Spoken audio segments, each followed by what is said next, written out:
We need a sizzle. Like a sizzle's like something you say at the top of the episode that makes it sound really interesting right before the song plays. Do you have anything funny to say?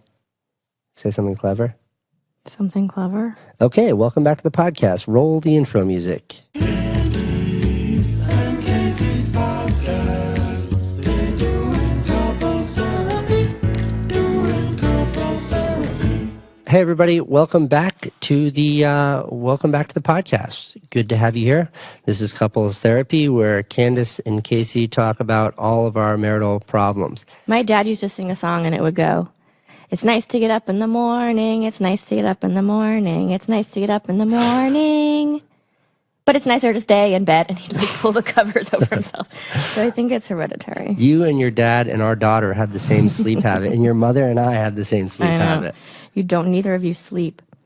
So there's something I want to discuss in today's podcast, something I want to start off with, which is the video I posted this morning. We record these on Wednesdays. So the video that I posted this morning, it starts with this like really kind of nasty. Have you watched it, babe? No. You never do your homework. You post 4,000 videos a month. I can't watch them all. Fair enough. The video today starts off with this kind of ugly interaction that Dan and my friend Sam have with this guy who could only be described as demonstrating stalker-like behavior and maybe even a little bit of mental instability. Outside, you didn't watch it? I didn't, but aren't you scared of it's just scary. Anyway, keep going. He was outside my office door, meaning he got into a locked building and then made it outside my office door, and they asked him to leave, and I have to say they were very professional. They asked him to leave. He refused to leave, and we had to call the police. And I think it begs a bigger question of, where we stand as a family who puts so much of our lives out there on YouTube, in video, and now, somewhat ironically to this conversation, in this podcast, and where that intersects with the audience that consumes or watches the content. Yeah.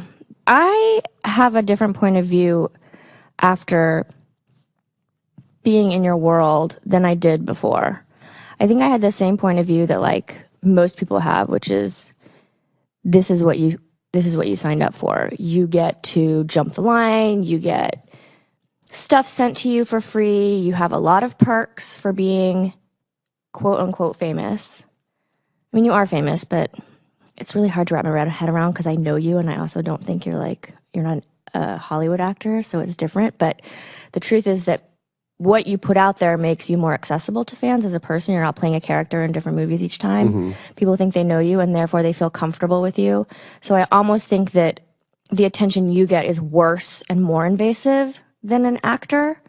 For example, if I saw I'm going to date myself, Johnny Depp, because nobody really cares.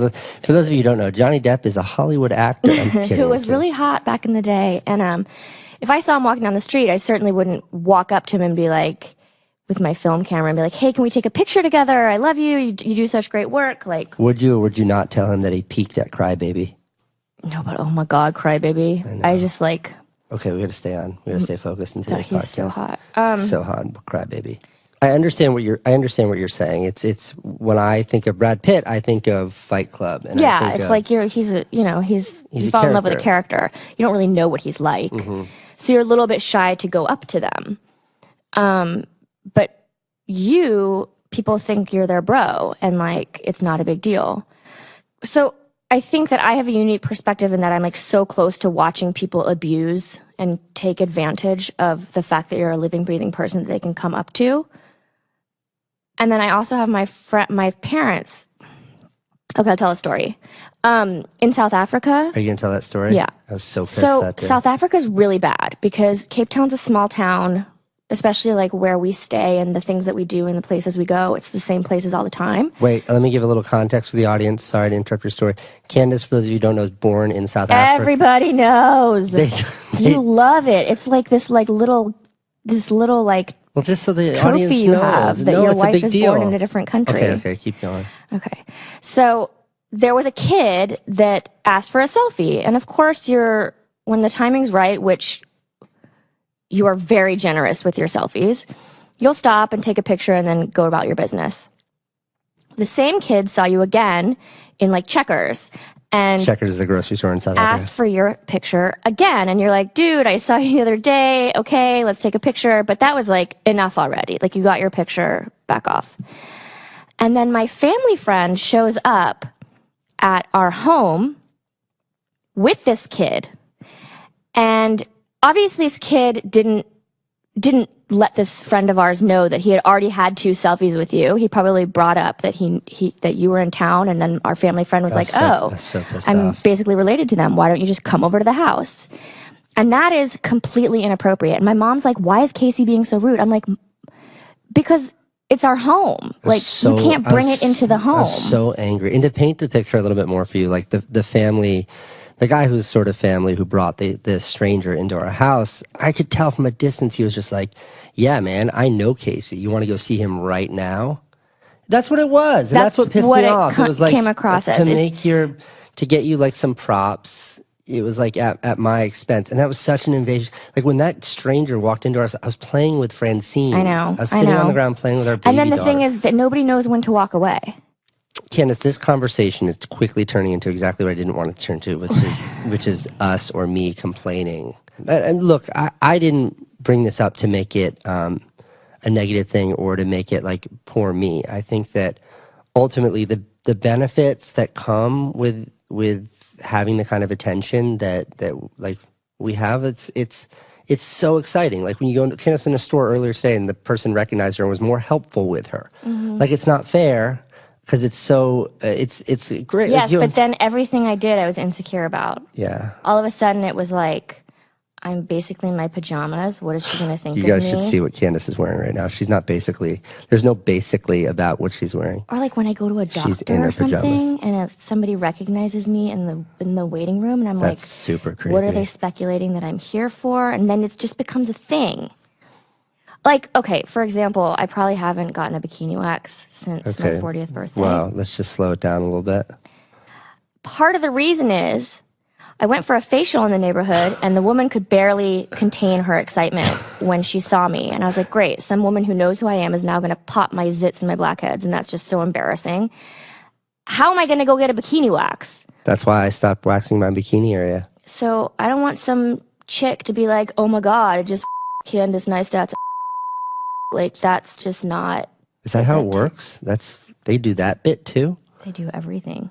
All Yeah, exactly. right. Well, let me just wrap up the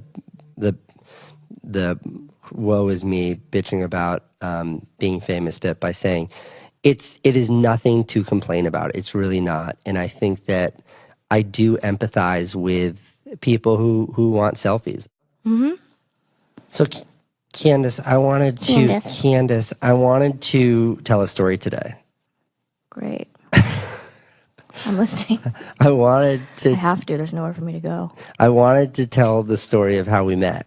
We've told it a million times, but we've never gotten into the weeds. And I think it's the minutia of that story that really lays the groundwork for our relationship.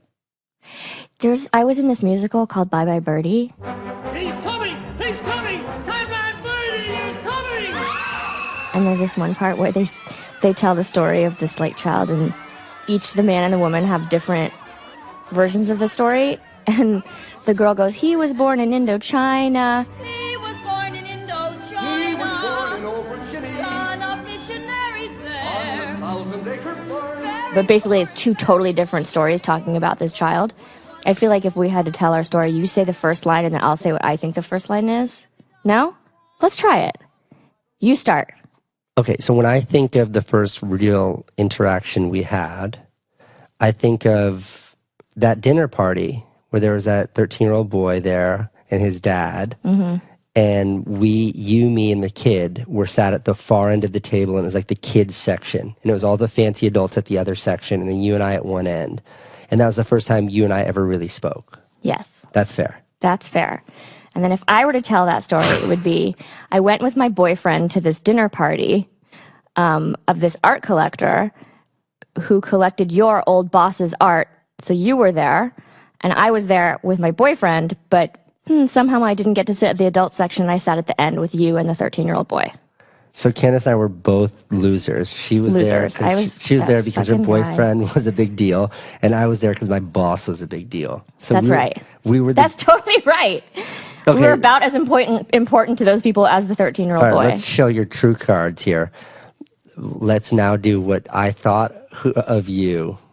Okay. Then. Okay. Here's what I knew of Candice. She was like this, what were you, 24 then? This like young, outrageously adorable, like sexy New York City party girl who's with this like super fancy but fucking dopey older guy. That's what I thought of you. Okay. That's why I was giving you such a hard time at that dinner. You were so mean to me. And you were, can I be honest too? Yeah. A high school dropout. How did you know that I was a high school dropout? Who had a kid. Because we were in the same like social circle. Okay. I think my sister knew Van. And, Okay, that's fair. But you were charming, but I was still like, I was like, why the fuck am I sitting with the kid and Casey? Like, why am I not at the head of the table with the grown-ups? Just to paint a portrait, this is like what? You were wearing a yellow t-shirt. This is a fancy dinner. And that's all I remember because you were at a table. I don't remember. Oh, and probably those Carhartt cargos that you wore everywhere. This, just to paint a little portrait, this is like 2004? It's like 15 years ago, 14 years ago. I was a bona fide loser. Like, I had nothing. I had no money. I lived in an apartment with a shared bathroom with strangers, shared a bathroom with strangers. I had a kid, and I was just a total nobody, but I would always find my way into these fancy situations where I didn't belong. Yeah. And I was like... You use your beautiful face I just used and your my tits attitude to get to that situation, too. Yeah, I was dating, like, a hotel owner and, fancy guy, and I didn't belong there just as much as you did. We were both total interlopers. But I was definitely taken by just, like, how outrageously cute you were. Okay, next interaction. Yeah. Let's see if this one strikes anything for you. I was racing up the West Side Highway, late for something, and you were like jogging. Was I jogging or was I rollerblading? Because I used to rollerblade a lot. And I was like, oh snap, there's that girl. And like, that's what went through my mind. And then you were like, stopped, and we're like, hey, Casey. And I remember being like, whoa, that's weird. Like, I was surprised that you acknowledged me. And then I immediately had to be like, hey, I have to go, I'm really late. And you had this look of like somewhere between embarrassment and disappointment on your face. Like, well, I can't believe I took the time to talk to him and he just kept biking on by. I barely remember that. Is that when you gave me your business card? Maybe. Or was that outside of Cafe Jeton? I don't remember the Jeton bit. Because I had your business card, and that's how What did my business card say on it? It had the like hand stamped with the little guy kneeling and praying. And the Neistat brothers, it was that card. And because back then you kept business cards because you didn't have phones with address books. And I don't really remember that interaction, but did you ask me out to go to the movies before or after the West Side Highway? Oh, you are jumping way ahead. You asked me out after the West Side Highway? Okay. Yes, because I turned you down. No, because I saw you on the West Side Highway and your willingness to speak to me meant something. So I said to a mutual friend of ours, I was like, hey, I ran into that Candice girl. And he was like, oh yeah, by the way, she's single now. And I was like, what's her number? And he had your number. Yes. And I was like, give it to me. And he gave me your number, and I immediately dialed you. And you answered, and I will never forget like the way you answered. And it was like, who is this? And I was like, it's Casey. And like, oh, how did you get, what's up? What do you, and it was like, you were just like, why are you calling me? What do you want? And I was so direct. I was like, do you want to go out with me? And you were like, when? What do you, why? And I was like, you want to go on a date with me? You want to go out with me?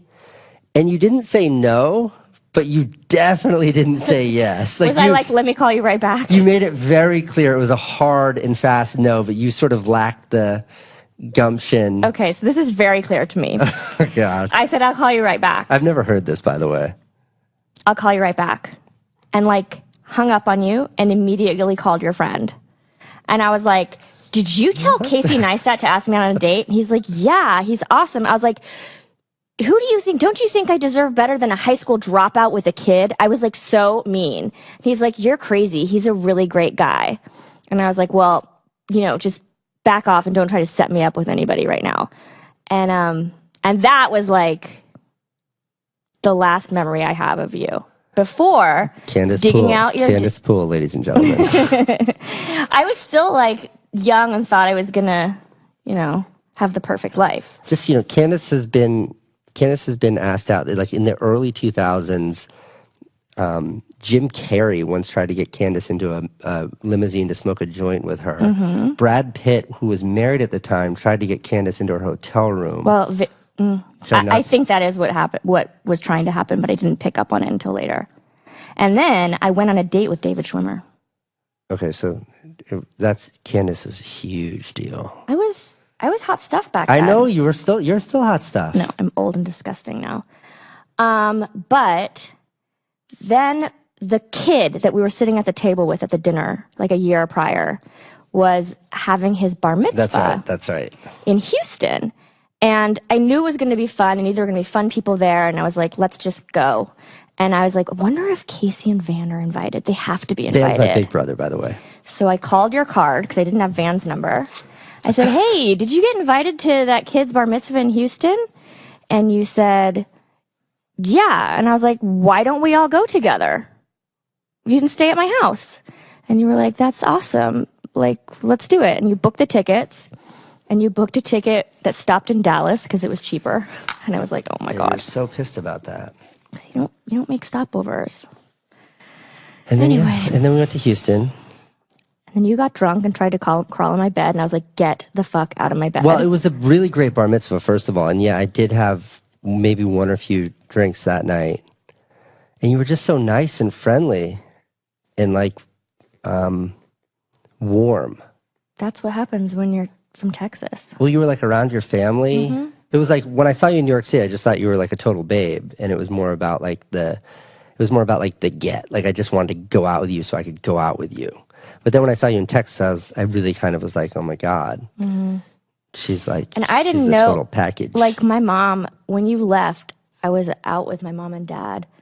And she's like, that Casey likes you. And I was like, no, he doesn't. She's like, no, he really likes you.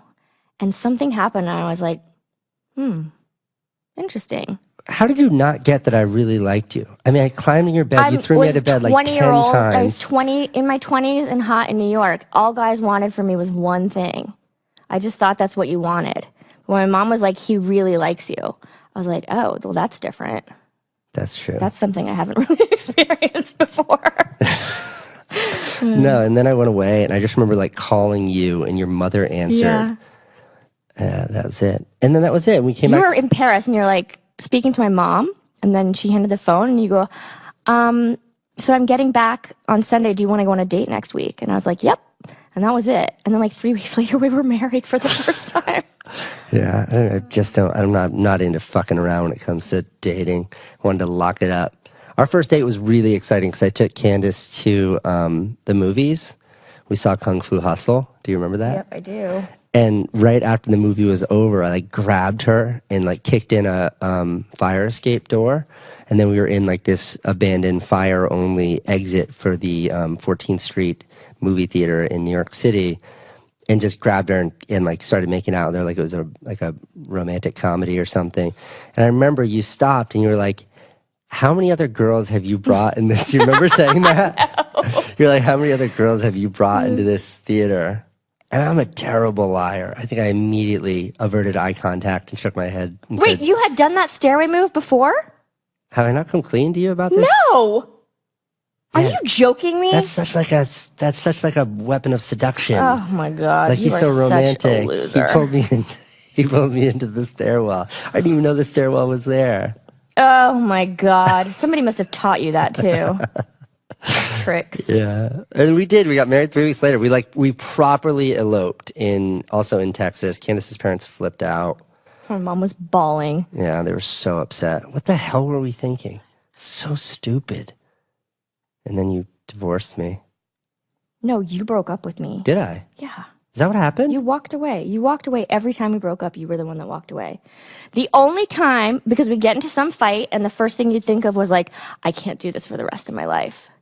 And then you'd be like, I just need some space. And then 2 days after you had space, you'd be dating someone else. And I'd be like crying at home.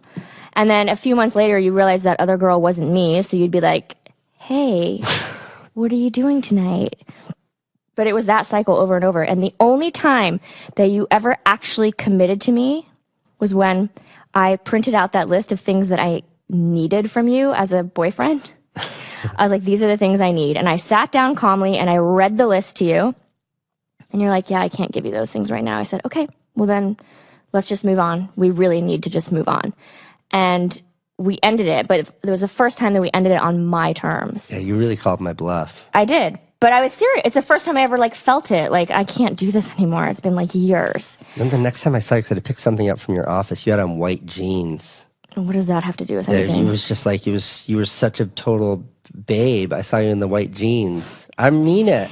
Anyway, that was the one time that I really, if you love something, set it free. And I just set you free. I didn't do well. You didn't do well. A few months later, we did our whole thing where we start texting and then we start hanging out. You had a boyfriend then. I don't know if there was overlapping. There was definitely overlapping. Shame. But my point is, now you just threw me off because now I feel terrible. Do you think he's listening? For sure. Come on. What was the point? Oh, we started texting and talking again. But I was still look, I'll hang out with you, but I'm not getting serious with you because... You underestimate my power. 2 months later, you proposed. Bam. Locked it up. But I think it's because I was the one that broke up with you the time before. And for all those listeners out there, I'm still not 100% sure... Neither of us are. If this thing is real or if I'm just still angry that she said no to me 16 years ago and asked her on that date, and I still am trying to prove to her that I... What's interesting, though, is even when we first got back together and got, we're engaged and getting married, and then we had Franny, and, there was a lot of times where we just wouldn't talk for days, where you'd pull that same thing, where things would get tough. Well, we'd both do it. Things would get tough, and we both think immediately, I can't do this anymore. I want a divorce. That was, the first scripted line that would come into our head with every fight. And Dr. P was the one that said, do not use that word anymore. Yeah, we're not allowed to say that anymore. We're not allowed to threaten a breakup anymore. You can't threaten to break up. You can't think about breaking up. That's not the first thing that happens. And I think it's made our relationship much more strong. It has. I mean, there's also this... It's fake it till you make it. We're not getting a divorce right now. That's right. So we shouldn't talk about it. There's another thing that I really subscribe to, which is super hard to do, and I struggle to do it, but when you're really, really mad at someone, this is a little morbid, so bear with me. When you're really mad at someone, you imagine, if she were to die tomorrow, is this too morbid? She would be hit by a car. Would this fight really matter? And I always, if you really focus on that, you get to a place where, no, it's stupid that we're arguing about this. We just need to move on from it. And I think now I've gotten to a place where I go through that mental exercise every time you make me angry about something or we're in some awful fight or you won't let me win. And except now it's not morbid. It's more just am I willing to end our relationship over this? And the answer is no. And it's okay, well then the next step down the line is, well then what's the point of this fight? And it's well, I guess I'm trying, this is my internal dialogue. I guess I'm trying to punish her. And it's okay, so I'm not talking to her and I'm trying to punish her. Who's the real loser here? And you realize it's what's that term in war when you technically win the battle, but everybody dies on both sides? That's what it feels like. There's no victors. It's just we both lose. So this ability to move on, I think, has been really instrumental in our marital success in the last 6-8 months. Mm-hmm. Right? Yeah. Just let it go. Let it go. Candice pisses me off, just let it go. Casey leaves his socks right where he takes them off, just let it go. No, I picked them up this morning. Did I? Or did I leave them by the couch again? Congratulations. I'm really trying to pay attention to that, my socks and my underwear, and put them in the bin, in the laundry bin. Well, yeah, because I used to take that as a personal attack when you do stuff like that. And now through therapy, I'm realizing that it has nothing to do with me. It's just you take your socks off and leave them. Is it work? How hard is it for me to pick my socks up? To pick your socks? Wow, that was way too much caffeine. Pick your socks up for you and just be you know what? I'm just going to pick the socks up.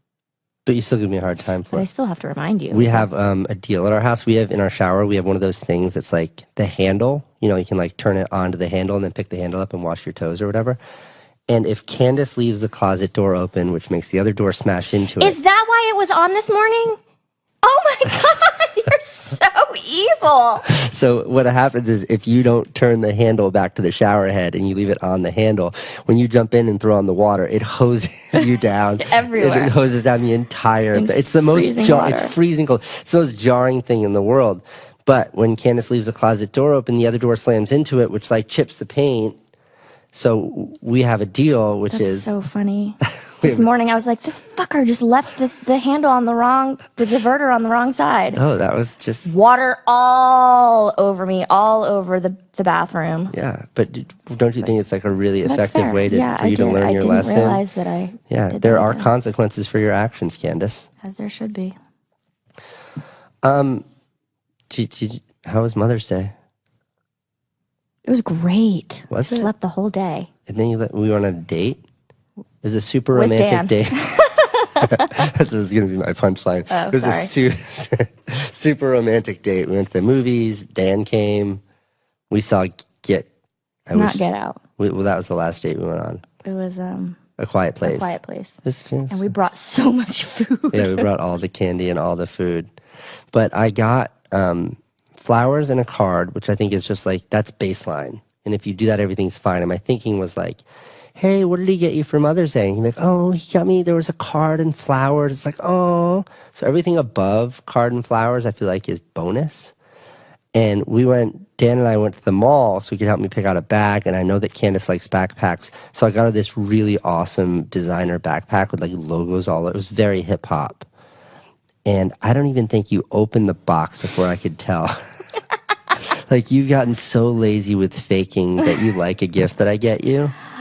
It's not that. It's just that you are so good and generous all the time that, like, I don't need you to get me anything fancy anymore. I don't need it. And I saw the logo and I was like, oh God, what did you do? It was a Gucci, like a really expensive Gucci bag that had like tigers all over it. It literally had tigers all over it.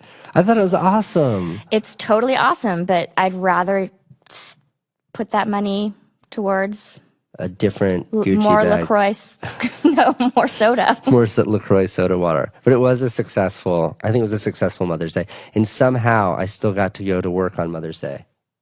Amazing. Thank you for that, Candice. Okay, this is that time in every week's episode where we take questions from you, the listeners. We do this through the Anchor app. So Anchor is the company we work with that produces this podcast and distributes this podcast. So if you're listening through the Anchor app, you can actually leave us voice messages. And we listen to those voice messages now, and we respond to those voice messages. Hey, Candice and Casey. My name's Tim. I've got a question that surrounds fans saying hi to you guys in public. What is a respectful, and I guess just a good way to say hi to you guys if a fan were to see you on the street? And maybe just talk about like if that gets annoying or frustrating when you guys are out together or separate and you're running into people wanting selfies and wanting to say hi. Thanks. Okay, really super awesome, timely question because that's what we talked about at the top of the show. Respectful way to say hi.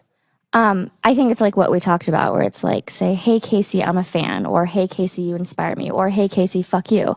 But don't stop you what you're doing, make you stand for a picture, one more picture. That was going to be my advice, which is always like, I mean, I always think, what would I do if I saw one of my idols in person? And I think the first thing you do is you be a human being. You take a look and you're like, is this person that I'm so anxious to meet? Is this person busy right now? And yeah. I think if I saw someone that if I saw like a Wes Anderson, I love Wes Anderson. If I saw him and he was with his family or he was with his girlfriend or something like that and they were really engaged, I would assess the situation and be like, that is totally inappropriate. But maybe if I saw him walking down the street or he looked bored or he seemed approachable, then I would definitely go up to him. But I would have a plan, which is like, hi, I'm a huge fan. Do you mind? Could I please have a selfie? Just be cordial. But I think your phone ready or whatever. I think that there's a correct formula. I just think it's about respectfulness and decency. And if you see someone who's me or anybody else, but they're with their family, I think to me that's an immediate no. Like, obviously don't interrupt family time. Oh my gosh, remember when Francine was having a tantrum? That's the only time I've ever flipped out on a person. On the concrete. In IKEA. smashing her hands and feet. Screaming. She was like a And year and a someone's half like, old. hey, yo, Casey, can I get a selfie? And Casey flipped out on them. And by the way, this was no like 12-year-old kid. This is a grown man, which is always a little disturbing. Like, if you are a grown man, if you're an adult, if you are my age or older, definitely come shake my hand, say what's up. I'd love to meet you. But just to come up to another man and be like, immediately out of the gates, no intro, let me get a selfie. And I'm trying to deal, like, I'm squatting down on the ground dealing with a hysterical baby. Yeah, I lost my cool on that guy. All right, next question. Hey, Candice and Casey. This is Mark from the Wise Guys podcast. I had a question mainly for Candice. Candice, if Casey wasn't putting your life on camera 24/7, do you think that it would help your relationship in the long run, or do you think that in some way it strengthened it? Thanks, guys. I listen all the time. Bye. Well, first of all, I don't have a camera in my face 24/7. I'm actually like, you actually only film me maybe at 5-10 minutes a week. Well, I mean, since we decided to really keep Francine and our like personal life out Which of I'm the, fine with. I don't like being on the vlog personally. You don't? I mean, it's fine as is. I don't want to be like a Dan. I don't want to like, my life isn't your vlog. Yeah, and that's what I try to. Right. That's the line I try to walk. Like, I love coming to interrupt you at work because it's fun. Yeah. Like, that's super fun. But the question was, what would our relationship be like if we didn't do that? Okay, I don't know the answer to that because I'm not great with hypotheticals, but I will tell you this. When I was like in the most intensive throes of the daily vlog season 1 2 years ago, being forced, I'm getting all existential right now, being forced to examine my behavior in my life every day showed me how insignificant the fights that we would get in, that I'd be apocalyptic about. You know what I mean? Like, this is the end. How insignificant they were. So that feels absurd to admit out loud, that like I learned so much about myself and our relationship from actually seeing myself on camera every day. But there's a lot of truth to that. Like, I really backed off on holding grudges when I was doing the vlog because it just felt so silly when I would see myself on camera. And then my answer to that question would be like, how has it affected our relationship? I think it's made me really realize that if you commit your life to an artist, that you're also committing your life to their art and to their obsession for their art. And it's still, I'm still working on it, but it's taken me years to get to a place where it's like, this is what makes you happy, and me bitching or complaining about it isn't helping. It's only like stifling. I mean, obviously there's boundaries and gives and takes and stuff, but somebody once asked me, like, if Candice forced you to choose between her or making YouTube videos, what would you choose? And I mean, first, beyond dismissing that as just an absolutely absurd question, I don't think I could be with Candice or anyone else I don't think I could be with a person who would ever present an ultimatum like that. right. Like, choose. So just me saying that would be like, you're not the right one for me. Exactly. It would disqualify a relationship. Like, and in the same vein, if I were ever put the same kind of pressure on you to choose between something that you're passionate about, something that is absolutely inseparable from your identity, or me. Like my naps. Like your naps. If I ever said, Candice, it's me or your naps, I'd be like, then you're not the right one for me, dude. That's right. Okay, Peace. last question. Dear Candice and Casey, my name is Clémence, I'm from France. I was wondering, because I find your position, Candice, quite interesting in terms of, the relationship balance. How do you actually conserve your independence and take care of your mental health and your mental balance while committing to a family life, and especially when, you have a partner that's so busy and has so much going on in their life? Thank you very much. This is a like 3-act question really to answer. How do you conserve your independence? Well, I think that something happened when we got married where I had a huge fear of my independence being taken away because I was no longer Candice. I was now Casey's wife, and I wasn't okay with that. Not in any way, shape, or form in like a feminist.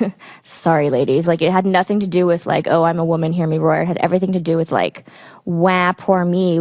I used to be the center of attention. And what happened now? Nobody gives a shit about me. So I had to sort of come to terms with the fact that, and everybody should know this, that if you're going to get married, you lose some of your independence. There's just no way around it. You have to work really hard at your independent moments, I think.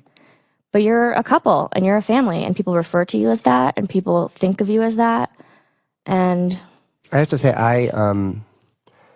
it was pretty obvious you struggling with that right after we got married. Like when you would force going out and partying and hang out with your friends just to sort of demonstrate to me that you're still yourself. And that made total sense to me. I think the thing that was a much bigger struggle for you, from afar anyways, was when you were pregnant with Francine. oh yeah, she was definitely taking away my identity. The panic, because like... I didn't want to be a mom. I didn't want to be like a mom. I didn't want to have to...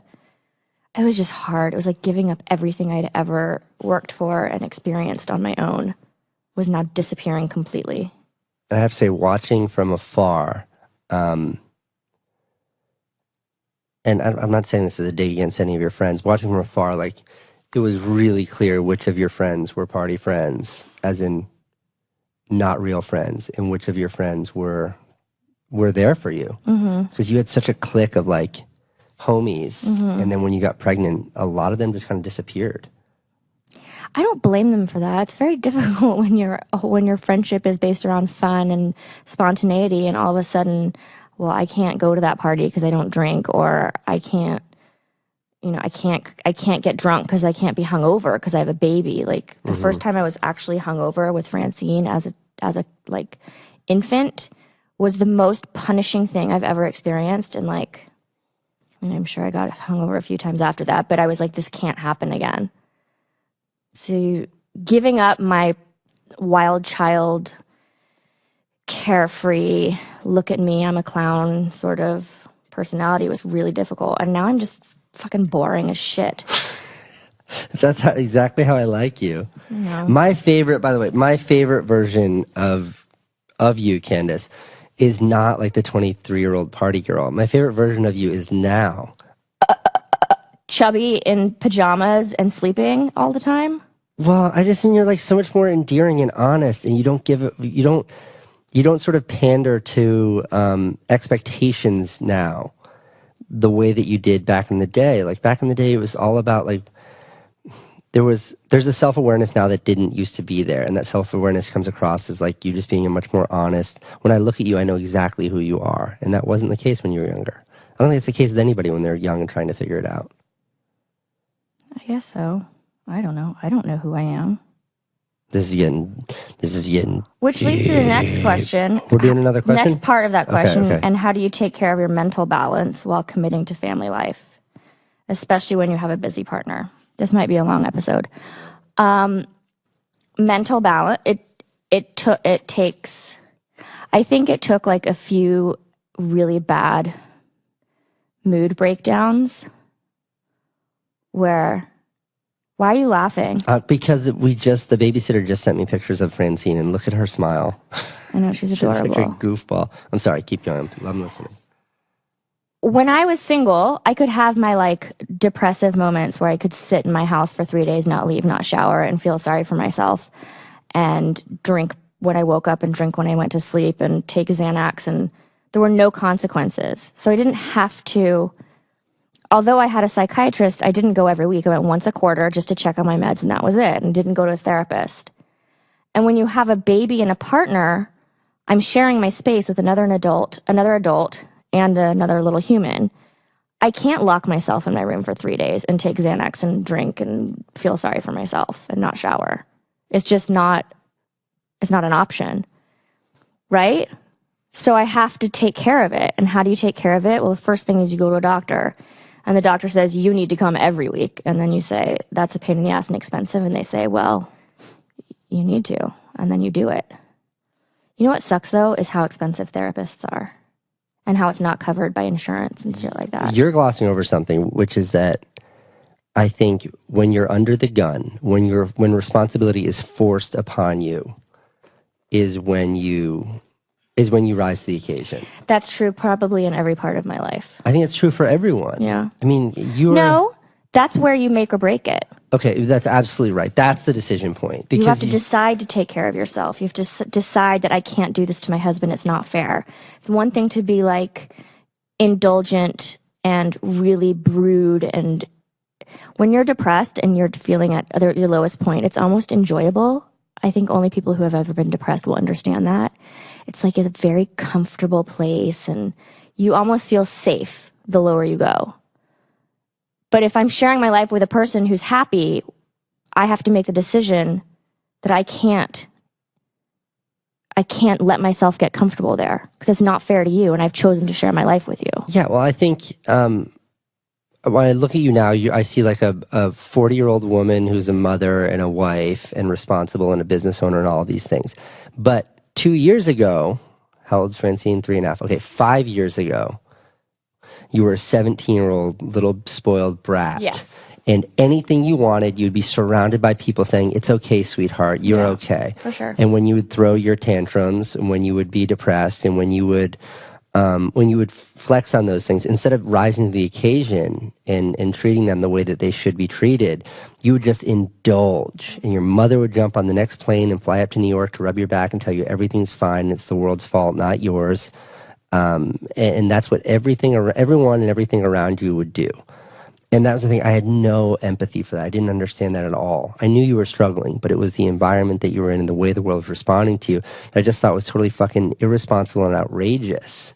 Because it was like, you weren't, it's like you can't help someone who doesn't want to help themselves. You had no willingness to help yourself. And I think that's the difference now in the last, really since Francine's been born, is you've put so much work into making sure that you're there for your family. Yeah. That's a really fun high note to end today's podcast on. All right, boys and girls, we will be back ladies and gentlemen, we will be back next week with another exciting episode. If you can, do you want to read this bit, honey? Because I got to do the intro. Sign off, first bullet point. No, you don't have to read I'm kidding. Subscribe on Apple Podcasts, Anchor, Spotify, or anywhere else you listen to podcasts. Why? You're doing your radio voice. We should have Lindsay do this. One of my best friends is like, you'd recognize her voice. She does tampons and TJ Maxx. Leave a review or rating on Apple Podcasts. Just read it normal. Subscribe to us on Apple Podcasts. Subscribe to us on Anchor, Spotify, or wherever else you listen to podcasts. I saw a bunch of people too saying, "Why aren't you on Google Play?" We are on Google Play. If you can, leave a review. Just tap those stars. It really helps the show. And if you ever want to make your own podcast, even if you are a young person with very little resources, the Anchor app, the company that we work with to put this on, the company whose CEO helped us physically build this sex. He's awesome. Mike's awesome. If you ever want to make your own podcast, Anchor is the way to do it. Literally, you just download the app, and like in the app are all the tools you need to make and distribute a podcast. Wait, I have one more thing to say. You have to hurry. People are already turning their phones off. Well, I said that thing about being indulgent and depressive, and it's like everybody needs to have one person that they can call that they're safe. Figure out who that person is.